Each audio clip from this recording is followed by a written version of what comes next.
어르신까지 한 공간에 모일 수 있는 유일한 곳, 교회입니다. 정말 놀랍죠? 우리가 이렇게 같이, 요즘은 가정도 이렇게 안 모이거든요. 우리 함께 모인 이 자리 하나님께서 기뻐하시고, 이제 여러분 34주년을 맞은 우리 한주교회, 하나님께서 새 길을 여실 줄 믿습니다. 오늘 우리가 함께 나눌 말씀은 출애굽기 16장 14절로 25절, 은혜를 누리는 법이라는 제목으로 함께 은혜를 나눕시다. 여러분, 우리요 한주교회 34주년이 되었습니다. 꽤 이제 이 중년으로 넘어가는 그런, 이제 좀 원숙해지는 그런 단계에 이제 한주교회가 선 것 같습니다. 여러분, 우리 한주교회 지난 34년을 뒤돌아보면 고난의 시대를 지나왔습니다. 참 밑으로만 자랐던 것 같아요. 하나님께서 도대체 어떤 나무를 그곳에서 일으키시려는지 뿌리로 그렇게 다지는 기간을 왔고, 여러분 이제 우리는 새로운 시대를 맞이했습니다. 바로 우리 한주교회 진정한 부흥의 시대를 맞이하게 될 것입니다. 여러분, 진정한 부흥, 하나님이 기뻐하시는 진짜 부흥을 이제는 우리 시작하게 될 줄 믿습니다. 여러분, 학개서 2장 6절로 7절 이렇게 말씀하십니다. 우리 읽어봅시다. 시작. 만군의 여호와가 이같이 말하노라. 조금 있으면 내가 하늘과 땅과 바다와 육지를 진동시킬 것이요, 또한 모든 나라를 진동시킬 것이며 모든 나라의 보배가 이르리니 내가 이 성전에 영광이 충만하게 하리라. 여러분, 여기서 진동을 일으킨다는 것은 세상을 바꿔놓겠다는 거예요. 이 진동한다는 것이 원어의 뜻을 보면 엎어버린다는 겁니다. 실제로 여러분, 당시에 왕이 죽고 다리오 왕이 서게 되는, 한마디로 세상을 하나님이 완전히 바꿔놓으셨거든요. 이제 하나님의 새로운 세상, 우리를 통해 놀라운 일을 펼치실 줄 믿습니다. 자, 그렇다면 이제요, 저는 오늘 여러분께 이런 말씀을 드리고 싶습니다. 우리 새로운 시대를 준비해야 됩니다. 말로만 부흥의 시대, 새로운 시대 이렇게 말고요, 진짜 새로운 시대를 우리 준비해야 됩니다. 새로운 시대, 삶의 방식이 달라졌습니다. 지금도요, 말씀이면 된다, 하나님 말씀이 우리를 변화시킨다는 것은, 근본적인 것은 변함이 없지만 방식에서의 달라짐이 우리에게 생겼습니다. 혹시 여러분 요즘 그거 느끼지 않으세요? 세상의 방식이 많이 달라졌다는 거 못 느끼십니까? 여러분, 예전 방식이 더 이상 먹히지 않는 시대. 아마 여기 어르신들은요, 우리 그런 말들 많이, 죄송합니다, 우리 여러분 MZ세대들하고 일 못하겠다 그래요. MZ세대들이 뭐를 일을 시키면 막 떠난다는 거예요. 근데 여러분, 사람이 잘못된 게 아니라 방식이 달라진 거예요. 이 MZ세대와 소통하는, 젊은 세대와 소통하는 방식이 달라졌는데, 기존 방법으로 계속 시도를 하니 젊은 세대들이 들리지 않는 거죠. 여러분, 세상의 소통의 환경과 소통의 방식이 완전히 달라졌습니다. 제가요, 그걸 조금 쉽게 이야기하자면 생산형 시스템에서 이제 플랫폼으로의 변화라고 생각하면 될 겁니다. 좀 어려운 얘기죠? 여러분 보세요. 코로나 이전에 세계에서 잘 나가는 기업 10개국의 순위를 보면 대부분 생산형 시스템이었어요. 석유를 만들고 모를 만들고 전자제품을 만들고 내가 다 만들어서 그것을 제공하는 형태였습니다. 근데 여러분, 코로나 이후에 세계 10대 기업의 순위입니다. 여기서 보면 한두 개를 제외한 대부분은 플랫폼이에요. 무슨 얘기냐? 이제는 더 이상 내가 만들어서 누군가에게 주는 게 아니라 판을 깔아서 그들이 직접 들어와서 할 수 있도록 하는, 이게 바로 플랫폼입니다. 다시 말해서 그거예요. 삼성은 내가 모든 물건을 잘 만들어야 돼.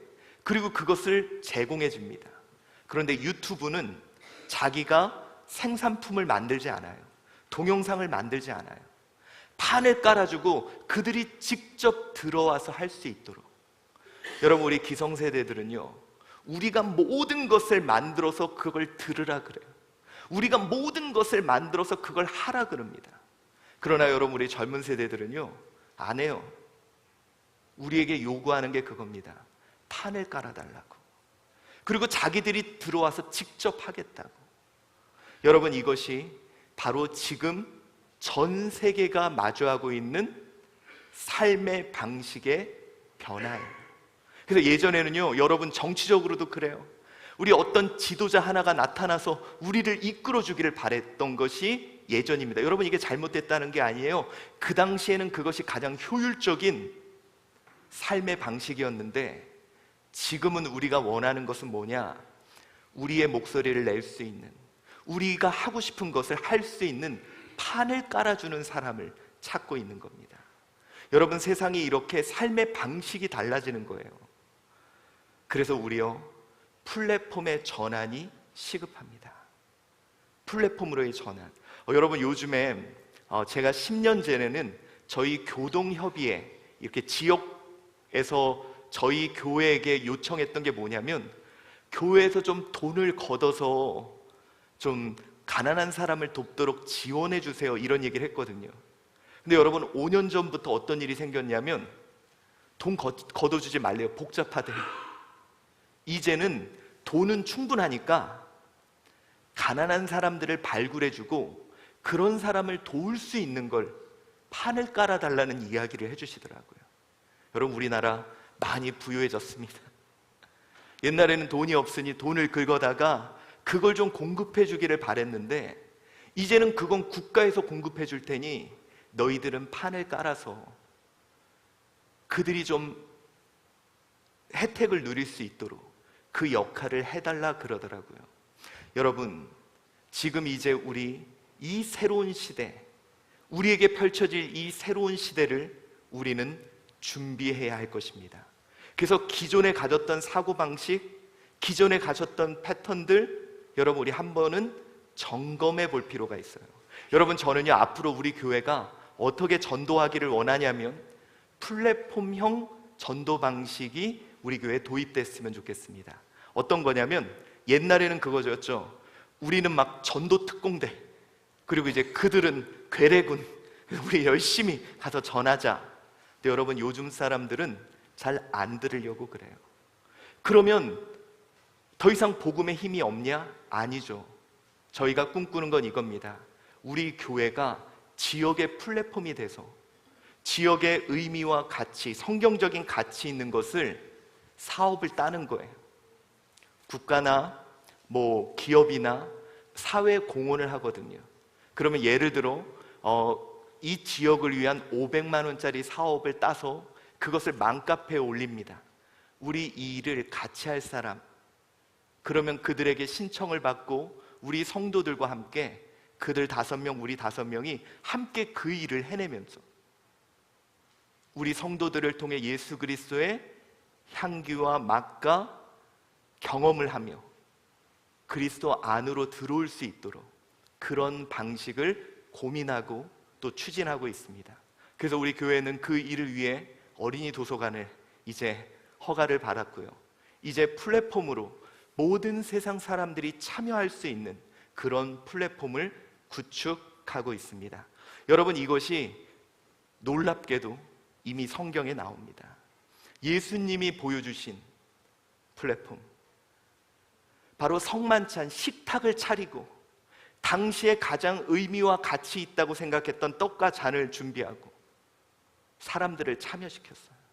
그들이 직접 참여해서 맛보고 만지고 느끼고 경험하면서 거기서 그리스도의 살과 피가 전해졌던 이 성만찬, 예수밥상. 여러분, 이 새로운 시대 우리는 새로운 방식으로 복음을 증거하며 이 시대의 부흥기를 맞이할 것입니다. 우리 마가복음 2장 22절에 뭐라 그랬습니까? 한번 읽어봅시다. 시작. 새 포도주를 낡은 가죽 부대에 넣는 자가 없나니 만일 그렇게 하면 새 포도주가 부대를 터뜨려 포도주와 부대를 버리게 되리라. 오직 새 포도주는 새 부대에 넣느니라 하시니라. 아멘. 여러분, 이겁니다. 하나님이 하실 새 일, 새 부대가 필요합니다. 여러분, 어쩌면 우리는 아직도 기존의 사고방식과 어떤 기존의 방식에 머물러 있는 것은 아닌가. 새 일을 행하시는 주님, 그가 우리를 통해 마음껏 일할 수 있도록 이제는 새 부대가 필요한 줄 믿습니다. 여러분, 우리 교회가요, 그래서 이걸 그동안 준비해 온 것 같아요. 성도들이 직접 참여하고 하나님 말씀을 일방적으로 듣는 게 아니라 직접 참여해서 예수밥상을 통해 나누고, 우리 사역운영위원회 이러며 성도들이 직접 이렇게 하고, 여러분, 이런 것들을 통해 우리는 이 시대를 준비해 왔고 이제 새로운 시대를 맞이하게 될 줄 믿습니다. 자, 왜 오늘 제가 이 말씀을 드렸냐면, 오늘 본문이 이제는 전혀 다른 삶의 방식으로 살아가야 되는 자들의 모습이 등장합니다.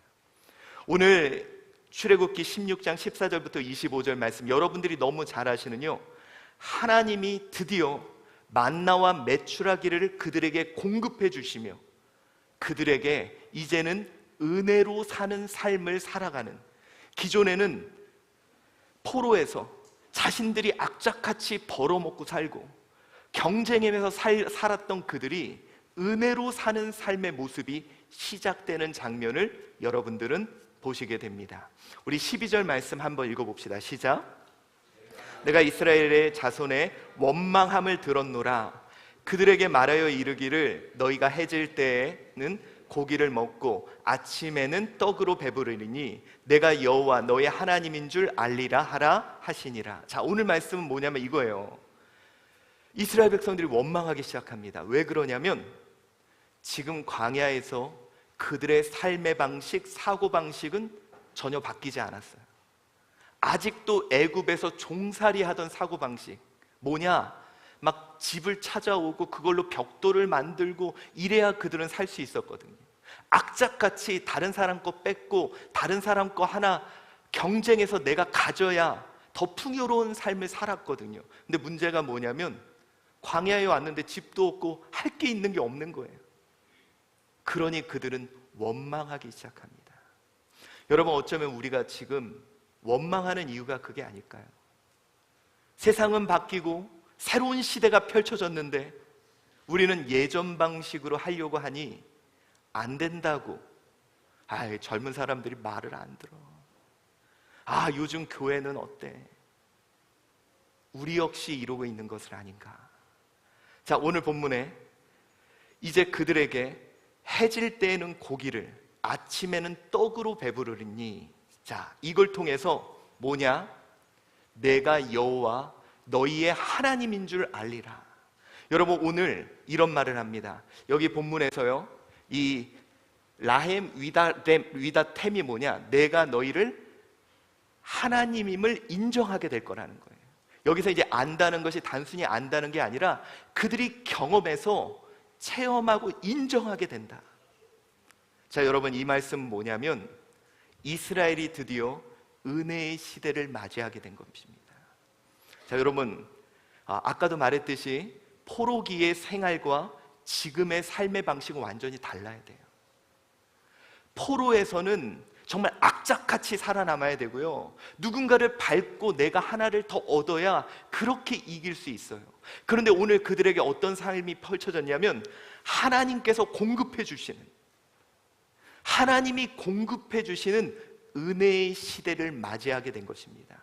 사랑하는 성도 여러분, 특별히 우리 한주교회 성도 여러분, 제가 여러분께 말씀드리겠습니다. 우리 교회 그동안은 악착같이 생존을 위해 살아남았습니다. 그러나 이제 우리에게도 하나님의 은혜의 시대가 펼쳐질 줄 믿습니다. 여러분, 하나님이 공급해 주실 거예요. 부족함이 없게 공급해 주실 거예요. 여러분의 가정, 여러분의 삶, 우리 교회, 이제는 하나님이 풍성하게 공급해 주실 것입니다. 자, 그렇다면 우리에게는 필요한 것이 있습니다. 바로 새로운 삶의 방식으로의 전환이 필요해요. 가치관의 전환이 필요합니다. 자, 오늘 본문에 보십시오. 15절 시작. 이스라엘 자손이 보고 그것이 무엇인지 알지 못하여 서로 이르되 이것이 무엇이냐 하니 모세가 그들에게 이르되 이는 여호와께서 너희에게 주어 먹게 하신 양식이라. 자, 여러분, 여기서 재밌는 게 우리가 흔히 지금 오늘 우리가 다루고 있는 것의 이름이 뭐예요? 만나죠, 만나. 근데 만나가 이름이 어떻게 나왔냐면 여기서 이것이 무엇이냐, 이게 원어로 만후 이거예요. 이걸 보는 순간 이게 뭐야? 그랬는데 그게 원어로 만후, 그러니까 만나가 된 거예요. 예, 그래서 정확한 이름이 만나가 아니라 그 만나가 이게 뭐야? 이러다 보니까 그게 만후 만나가 된 것입니다. 그런데 이 만나가 뭐냐? 이는 여호와께서 너희에게 주어 먹게 하신 양식이다 라는 표현을 씁니다. 이게 뭐냐면 이는 여호와께서 너희에게 지속적으로 공급하여 먹게 한 양식이다. 자, 여러분, 이제부터 삶의 패턴이 달라집니다. 지속적으로 공급해 주는 게 생긴 거예요. 여러분, 그동안 그들은 이런 삶이 없었습니다. 자, 그들에게는 새로운 삶의 방식이 이제는 필요해진 겁니다. 하나님의 은혜를 경험할 수 있는 새로운 삶.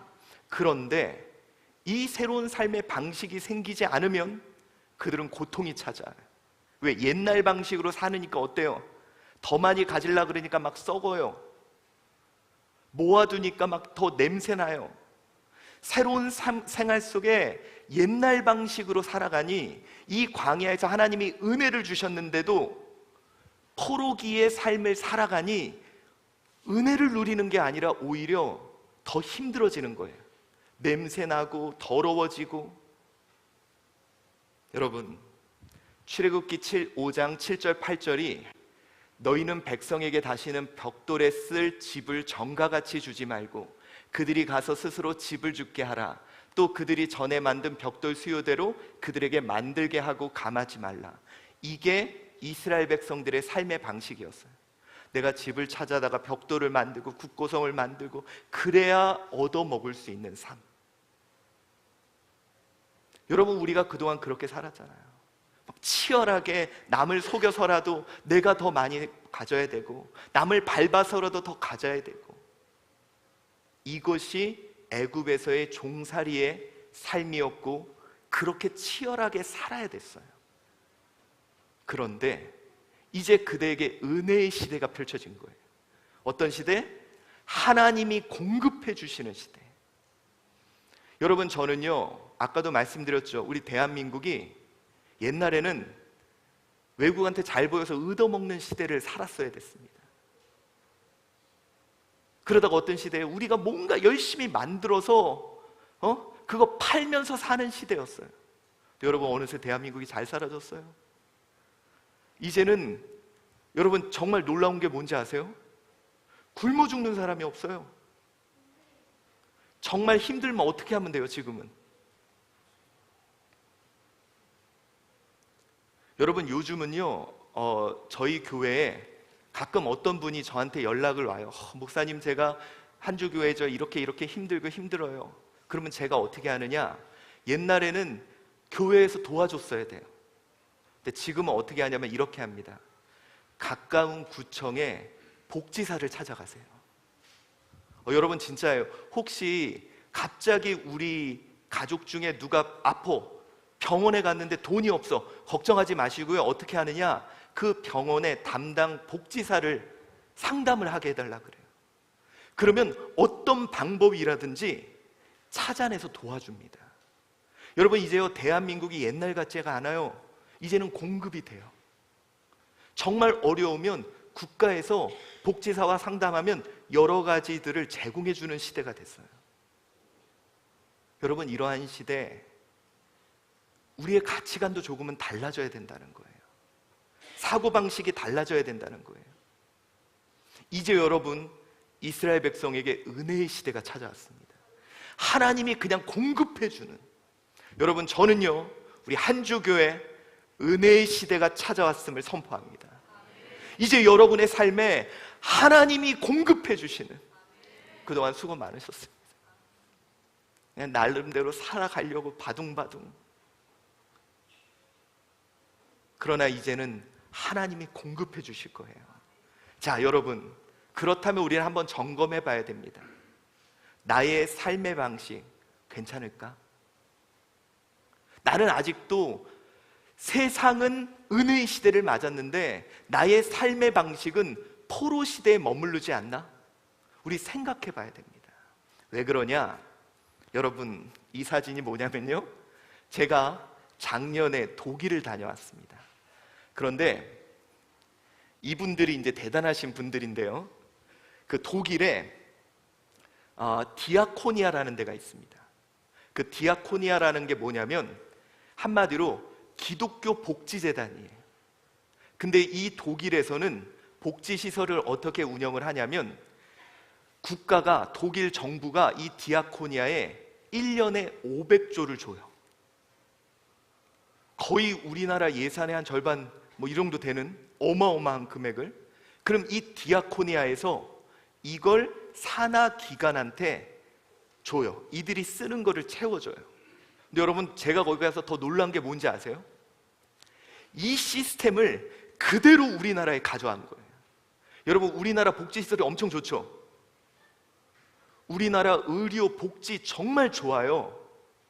이 디아코니아 시스템을 그대로 가져왔는데 문제는 우리나라에선 이게 잘 안 돌아갑니다. 왜 그런지 아세요? 정서 차이예요.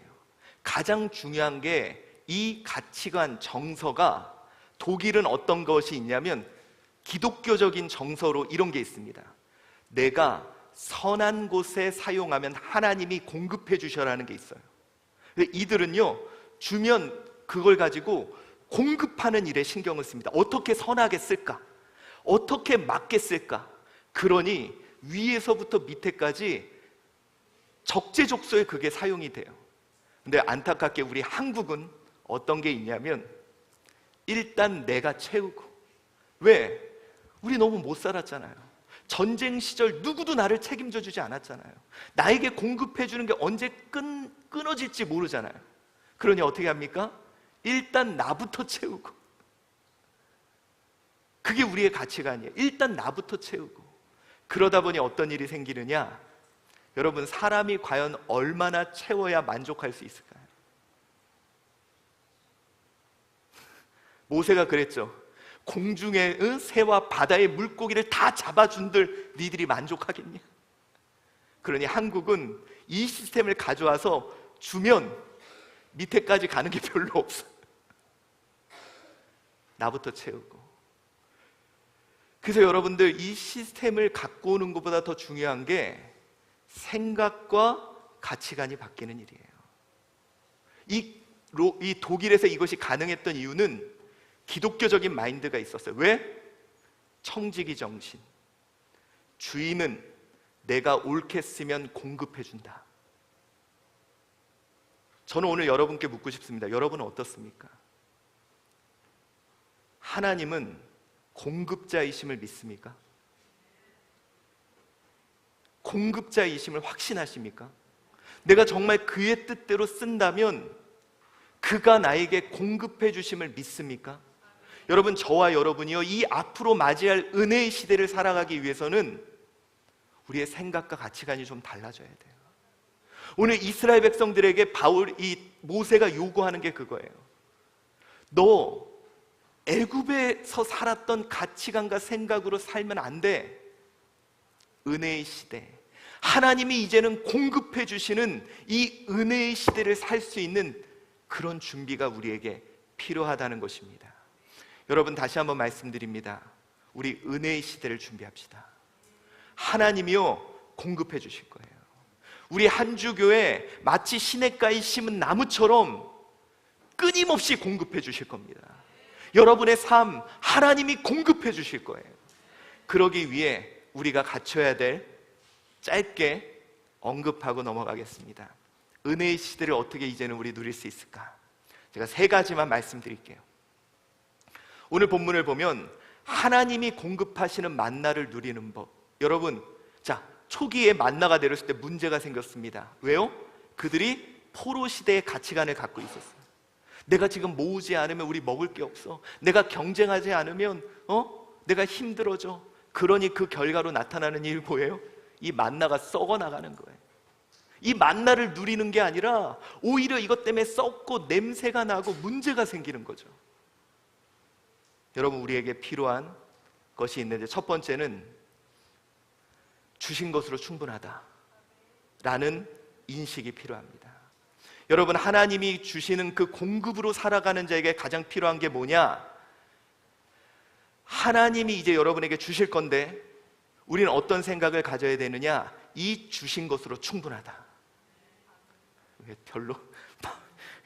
여러분들, 우린 그거 아니죠. 우리는 원하는 게 뭡니까? 하나님 충분한 게 아니라 제일 좋아하는 게 주셨을 때 막 흔들고 누르고 안겨주리라 막 이런 거 되게 좋아하잖아요. 더 많이 더 많이 더 많이. 근데요, 하나님이 공급해 주신다는 은혜의 신앙을 살아가기를 원하는 분들이라면 제일 먼저 가져야 할 생각이 이겁니다. 주신 것으로 나는 충분하다. 자, 여기서 충분하다는 의미가 16절 18절 한번 읽어봅시다. 시작. 오멜로 되어본 즉 많이 거둔 자도 남음이 없고 적게 거둔 자도 부족함이 없이 각 사람은 먹을 만큼만 거두었더라. 자, 여러분, 이게 무슨 얘기냐면요, 보세요. 한 오멜이라는 게 솔직히 좀 불투명합니다. 뭐 2.34리터라고 하거든요. 한 2리터, 한 이 정도? 한 사람 하루에 한 명이 거둘 수 있는. 근데 이것은 이 리터를 말하기보다 그것을 다는 그릇을 표현한 거라고 생각을 해요. 그래서 어떻게 되느냐, 이걸 사람들이 어떻게 써요, 여러분? 이 포로기의 사람들은 가득 채우고 막 꾹꾹 누르고 최대한 많이 가졌을 거 아니에요. 또 어떤 사람은 이렇게 하라 그랬더니 또 이렇게 정직한 사람 또 이렇게 위에 이렇게 대가지고 이렇게 가질 거 아니에요. 근데 놀라운 게 뭐냐, 꽉꽉 눌러 담은 사람이나 이렇게 가져간 사람이나 결국 아무도 부족하지 않았다는 거예요. 먹을 만큼이었다는 거예요. 자, 여러분, 이 말씀이 우리에게 주는 의도가 뭐냐? 하나님이 공급자라고 생각하시는 분은 주님이 주시는 것 갖고 나는 충분하다, 자족의 마음을 가져야 됩니다. 여러분, 이걸 오해하지 마세요. 아, 내 팔자려니 하고 받아들여라, 이런 뜻이 아니에요. 무슨 얘기냐? 이것으로도 우리는 충분히 주 안에서 기쁠 수 있고 행복할 수 있다는 거예요. 자, 여러분, 바울이 이런 말을 했습니다. 내가 궁핍함으로 말하는 것이 아니라 어떠한 형편에든지 나는 자족하기를 배웠노라. 이 말은 뭐냐면요, 여기서 자족은 내가 그래 그냥 받아들이고 살자, 이런 뜻이 아니라니까요. 무슨 얘기냐면 하나님은 내가 행복할 수 있을 만큼 충분히 주셨다는 거예요. 어떤 사람은 이럽니다. 항상 모자라요. 근데 여러분, 하나님이 주신 것 갖고도 그 안에서 우리는 충분히 행복할 수 있다는 거예요. 자, 어떤 분은요, 나는 나중에 우리 집에 정원 있는 집을 사야 돼. 그리고 악착같이 나는 항상 모자라. 정원을 살려면 한 15억은 있어야 돼. 나는 지금 이제 10억밖에 없으니 5억 더 벌어야지, 더 벌어야지, 더 벌어야지, 더 벌어야지. 이렇게 할 때 누구나 하나님이 100만 원 주셨는데요, 그 100만 원 갖고 여기 뒷동산 잘 누리는 사람이 있어요. 여러분, 하나님의 공급을 받는 자는 하나님이 주신 것 갖고 최대한 누릴 수 있는 것 누리라는 거예요. 저는 이런 생각이 듭니다. 만약에 하나님이 천국에 가서 물어볼 거예요. 야, 내가 세상을 너를 위해 그렇게 멋지게 만들어놨는데 너 그거 왜 보지도 않고 왔냐?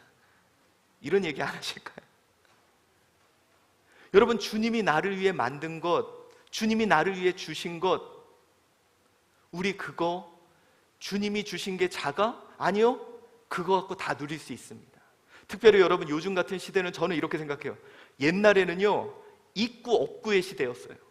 집에 TV 있는 사람 없는 사람, 그렇죠? 근데 지금은 뭐예요? 다 공급이 되고 있는 시대예요. 이 시대의 특징은 뭐냐? 적은 거라도 주신 거 누릴 수 있는 사람. 여러분, 꼭 아이들하고 저 같은 사람이 그래요. 제가 여러분 우리 애들한테 미안한 게 아빠가 언제 한번 너네들 데리고 외국 한번 갈게 이러면서 여러분 벌써 몇 년 동안 못해요.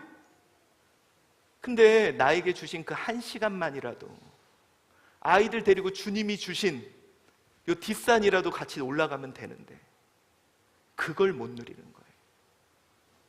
여러분 우리요 부족하다는 생각 버립시다. 제가 한주 교회에서 34년 목회하면서 제일 힘들었던 게 그거였어요.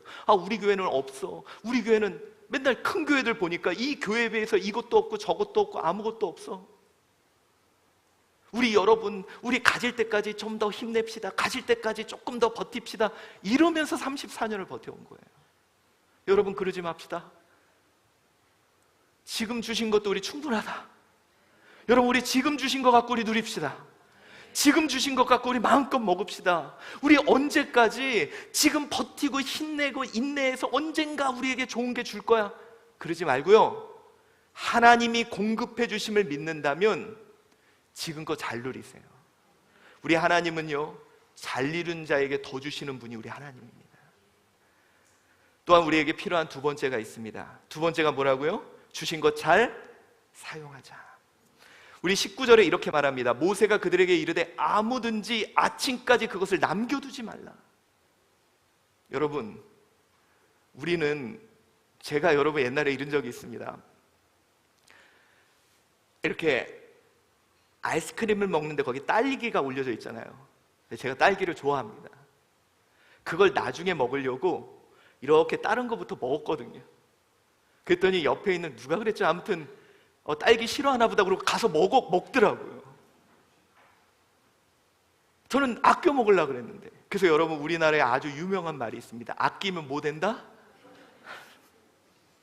아끼면 돈 돼요. 하나님의 공급하심을 믿는 분이라면 사용하십시오. 여기 그런 분들 많죠? 나중에 손님 오면 그릇 대접할 거야. 집에 이만큼 쌓아놓고 한 번도 안 쓰는 분들, 그거 이사 갈 때 버립니다. 쓰세요. 다 쓰세요. 안 그러면 그 이사 갈 때 그냥 다 버려요. 나중에 이거 살 빼면 못 입어요. 지금 좀 튀어나오더라도 그냥 지금 입으세요. 나중에 그거 못 입어요. 지금 주님이 주신 거 누리세요. 그거 잘 써요. 아침까지 남겨두지 말래요. 그 말은 뭐냐? 우리가 불안한 게 그거잖아요. 이거 또 안 주실 거야. 또 없을 거야.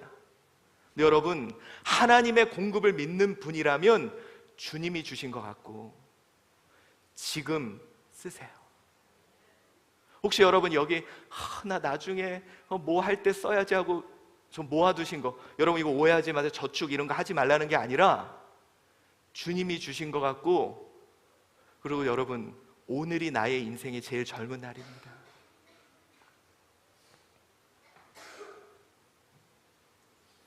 오늘 그거요 내일까지 남겨두지 말래요.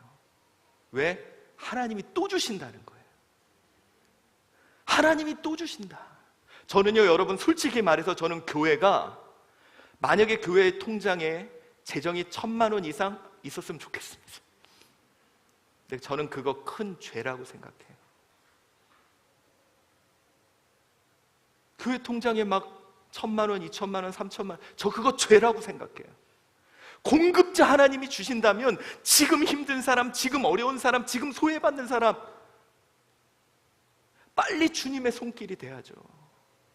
왜 그거 모아놓고 우리는 내일이 안전에 이루고 있습니까?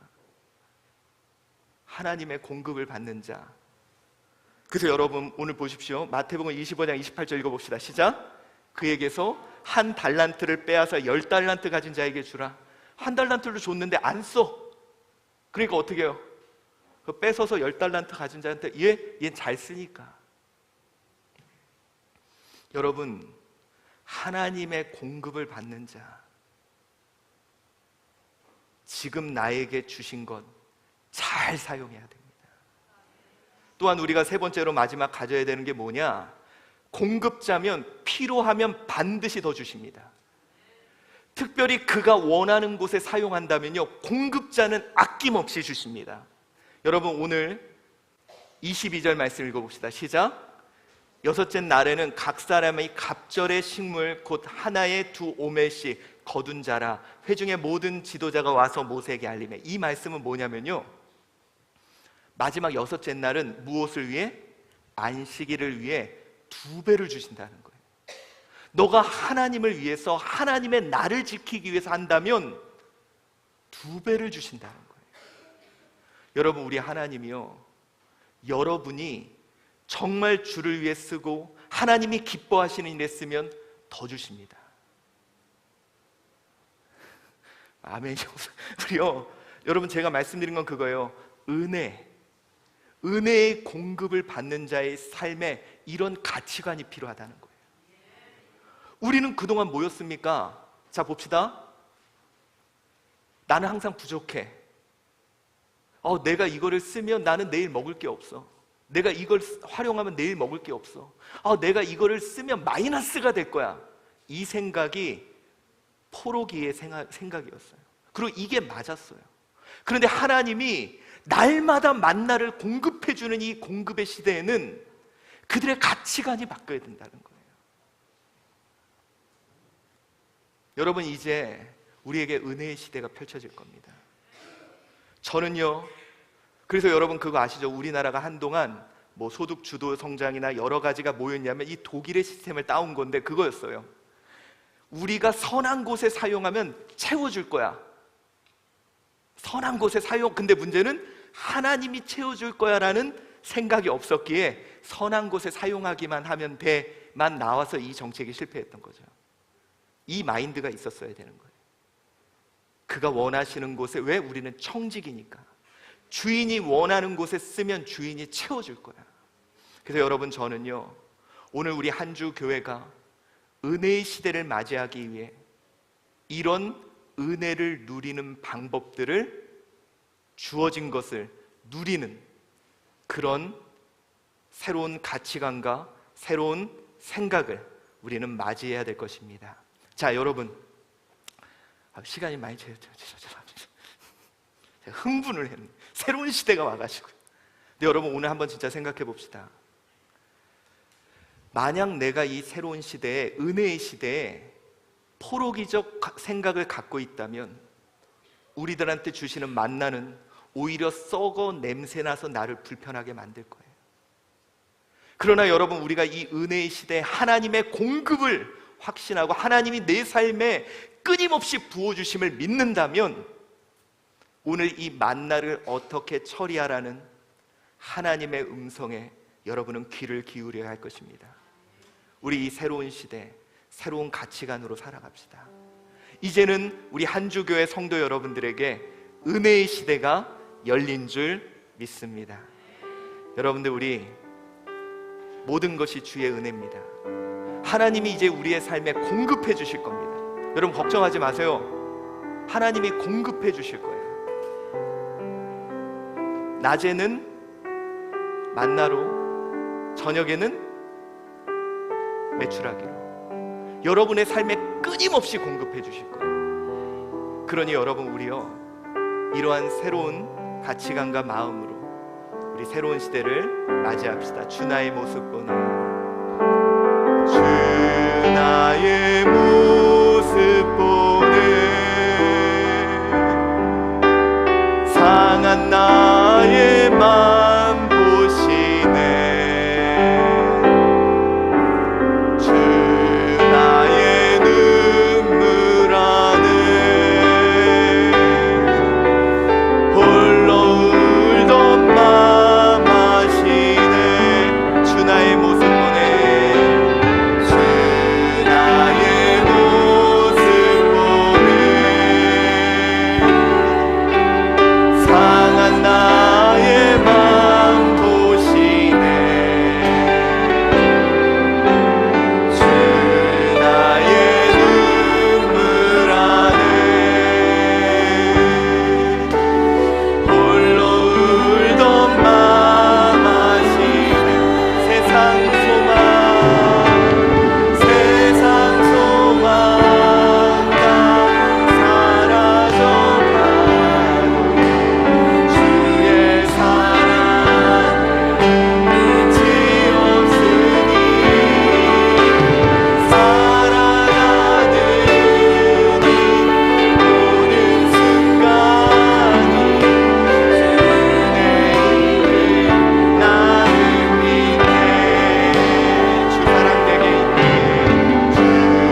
같이 버려두지 않으시겠다고 약속하셨습니다. 그가 나에게 은혜, 값없이 주시는 선물로 채워주실 거예요. 그러니 여러분, 주님이 적게 주시면 적게 준 걸로 누립시다. 주님이 조금 주면 우리 그거 갖고 주님 앞에 나 행복할 수 있다고 해봅시다. 그리고 주님이 주신 거 너무 걱정하지 말고 주님 또 주실 거예요. 그리고 여러분이 정말 주를 위해 쓴다면 더 주실 거예요. 우리여 이제 은혜에 적합한 삶을 살아갑시다. 은혜의 시대를 감당할 수 있는 우리의 사고방식의 변화가 필요합니다. 여러분, 대한민국도요, 이제는 하나님이 공급해 주신 나라가 됐어요. 우리의 생각과 가치관에 변화를 달라고 우리 오늘 이 시간 하나님 앞에 기도하겠습니다. 사랑이 많으신 하나님, 포로기를 살아온 우리들 악착같이 살아왔습니다. 하나님, 이 포로기에는 남을 밟고라도 내가 하나 더 갖고 남을 넘어뜨려서라도 내가 하나를 더 가져야 됐습니다. 그러나 하나님께서 은혜, 끊임없이 공급해 주시는 은혜를 받는 이 시대에 우리의 삶은 달라져야 할 줄 믿습니다. 우리에게 찾아온 이 새로운 시대에 하나님, 우리 은혜를 누리는 삶을 살아가게 하여 주시옵소서. 우리 아직도 포로기의 시대와 포로기의 정서와 이 포로기의 마음을 갖고 살지 않나. 하나님이 주신 거 우리 그거 악착같이 없어지면 안 된다고 우리 붙잡고 있는 우리들은 아닌지, 이제 하나님이 끊임없이 공급해주는 은혜의 시대를 준비하는 우리가 되게 하여 주시옵소서. 사랑이 많으신 하나님, 우리 악착같이 살아남아야 했던 한 주교였습니다. 악착같이 살아남아야 했던 대한민국이었습니다. 그리고 내 삶이었습니다. 그런데 어느덧 우리에게 은혜의 시대를 맞이했습니다. 하나님이 공급해 주는 시대. 우리가 어쩌면 이 시대에도 아직도 포로기에 그 악착같이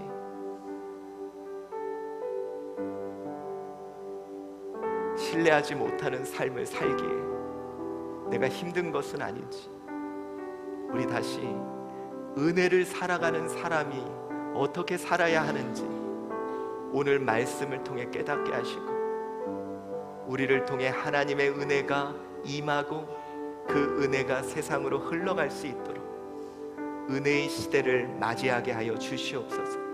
나의 생각과 마음과 가치관을 변화시켜 주시고 새로운 은혜의 시대를 맞이하게 하여 주시옵소서. 감사하오며 예수 그리스도의 이름으로 기도드리옵나이다. 아멘.